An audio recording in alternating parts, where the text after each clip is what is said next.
Փաստաբան Սամվել Շարբաթյանի սպանության գործով դատական 56-րդ նիստում, որը կայացավ 2015 թվականի սեպտեմբերի 23-ին, դատավոր Նարինե Հովակիմյանը հրապարակեց դատավճիռը։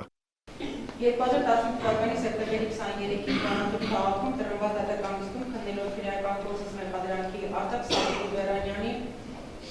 Հայաստանի Հանրապետության քրեական օրենսգրքի 182 երկրորդ մասի 7-րդ կետով եւ Սամվել Արտակի Դիլոյանի Հայաստանի Հանրապետության քրեական օրենսգրքի 182 երկրորդ մասի 7-րդ կետով դատարանի ղեկավարվելով Հայաստանի Հանրապետության քրեական դատավարության օրենսգրքի 357-ից 360, 365 հոդվածներով վճռեց։ Արտակ Սամվելի Բերանյանի ճանաչել մեղավոր Հայաստանի Հանրապետության քրեական օրենսգրքի 182-ի երկրորդ մասի 7-րդ կետով դատապատերազատազրկման 12 տարի ժամկետով։ Խափանմիջոցը կալանավորումը թողնել ամփոփող միջադատավորի օրինականության մեջ մտնելը։ Տարի սկիզբը հաշվել 2012 թվականի նոյեմբերի 19-ից պատիժը պետք է կրի Հայաստանի Հանրապետության արտադրության նախարարության համապատասխան պետական հիմնարկում։ Սամվել Արտակի Դիլոյանի ճանաչել մեղավոր Հայաստանի Հանրապետության քրեական օրենսգրքի 182-ի երկրորդ մասի 7-րդ կետով դատապատերազատազրկման 12 տարի ժամկետով։ Խափանմիջոցը կալանավորումը թողնել ամփոփող միջադատավորի օրինականության մեջ մտնելը։ Պատժի սկիզբը հաշվել 2013 թվականի փետրվարի 6-ից։ Պատիժը պետք է կրի Հայաստանի Հանրապետության արտադրության նախարարության համապատասխան պետական հիմնարկում։ Սամվել Դիլոյանի պաշտպան փաստաբան Ռուբեն Հակոբյանն ի սկզբանե հայտարարել էր, որ եթե գործի քննության վերջնական արդյունքն իրենց չգոհացնի, իրենք պատրաստ են պայքարելու մինչև վերջ, կիրառելով օրենքով չարգելվող տառացիորեն բոլոր հնարավոր գործողությունները։ Դիմելով դատարանի բակում հավաքված վանաձորցիներին, Ռուբեն Հակոբյանը ևս մեկ անգամ հաստատեց իր խոստումը, հավատացնելով, որ արդարադատությունն անպայման պիտի հաղթանակի եւ որ իրենց թիմը պատրաստվում է հասնել արդարության։ Այստեղ ինչքան էլ մենք կանգնենք, ոչինչ չենք փոխելու։ Հենց որ ոչինչ, իրանք հենց սկզբից ուզեցել են տղերքին կոտրեն, բայց չի հաջողվում իրանց։ Գնացեք ձեր տները, մենք իրավական դաշտում մենք մեր պայքարը կշարունակենք։ Արդարությունը ի վերջո հաղթելու է, հիշեք իմ բառերը։ Նման վերջաբանով դատական ակտ, անկեղծ ասած, չէի սպասում եւ դատարանը հաստատեց, որ ինքը իրավական բեսպրեդելը օրինականացնող օղակներից մեկը հանդիսացավ։ Դատական նիստերը բոլորը, որով այսօր 56-րդ դատական նիստեր ընթացել է հանրության հոծ զանգվածների ներկայությամբ եւ ընդհանրապես արդարադատությունը պետք է տեսանելի լինի հենց հանրության համար եւ հանրությունը իր կարծիքը եւ իր վճիռը արդեն իսկ դատական լիստերից մեկում հայտնեց։ Ես իմ ճառում նշեցի, որ դուք հանդես եք գալիս որպես երդվյալ ատենականներ եւ ակնկալում եմ ձեր պատասխանը եւ բոլորը միամուռ պատասխանեցին, որ Սամվել Դիլոյանը մեղավոր չէ։ Այդպիսի կարծիքի եւ համոզմունքի է հանգել դատաքննության արդյունքում նաեւ դժողի իրավահաջորդը, ով իր ելույթներից մեկում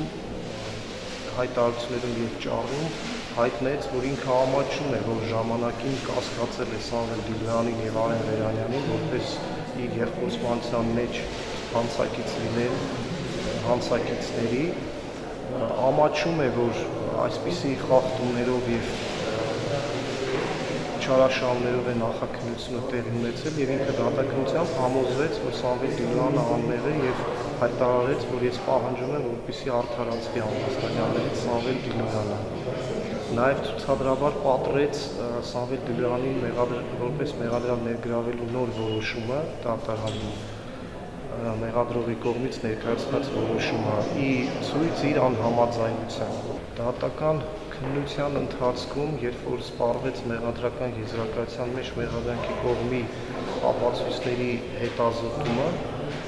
մոտ 1.5 տարի կամ ավել դատական նիստերը ձգձգվել, հետաձգվել են բացառապես մեղադրանքի կողմի միջնորդությունների հիման վրա։ Անընդհատ նոր միջնորդություններ, նոր ապացույցներ, կարծես թե խնդիր ունեին իրենք պաշտպանվելու իրենց մեղադրանքից։ Բայց մեղադրական ճառում մեղադրանքի կողմը աչք փակեց դատաքննության արդյունքների վրա, ըստ էության համարելով, որ դատական քննությունը դա ձևական փուլ է, որը պետք է ընդհանրապես հաղթահարվի եւ ոչինչ չի որոշում դրանով, եւ դատարանին այդպես էլ հայտարարեց, որ հարգելի դատարան, պետք է դուք իմաստը այդպիսին է, պետք է դատական ակտը կայացնեք նախաքննության ընթացքում սկզբնական փուլում ձեռք բերված ապացույցների հիման վրա, մինչդեռ այդ ապացույցներով նույնպես մեղադրանքը չի հաստատվում, այլ հերքվում է, այդ ապացույցների ձեռքբերման օրինականության վերաբերյալ ընդհանուր մինչև հանցագործություններով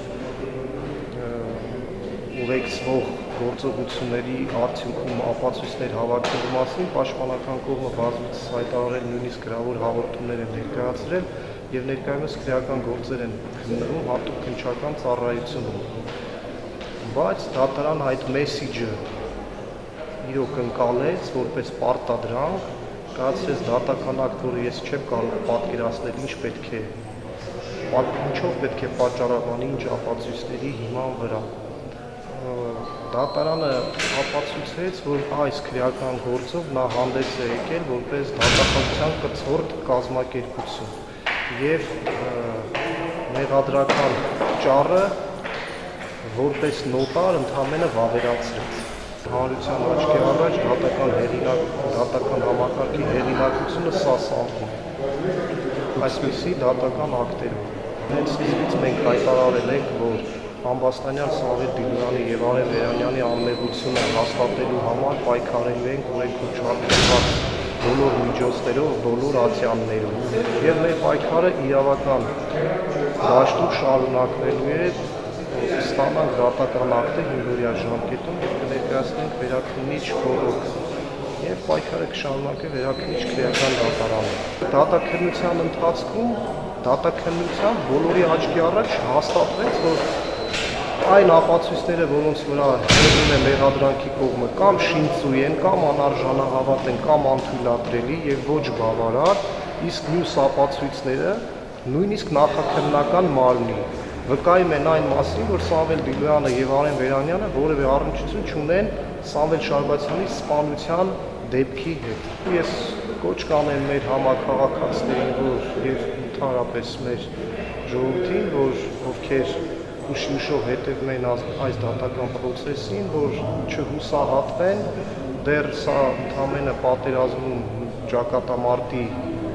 պարտություններ, այն էլ դավադրաբար հաղթեցին, մենք կշարունակենք պայքարը եւ կհասնենք արդյունքի, թող չկասկածեն։ Ռայր Հակոբյան, Կամո Ծատուրյան, Լոռի հեռուստաընկերություն։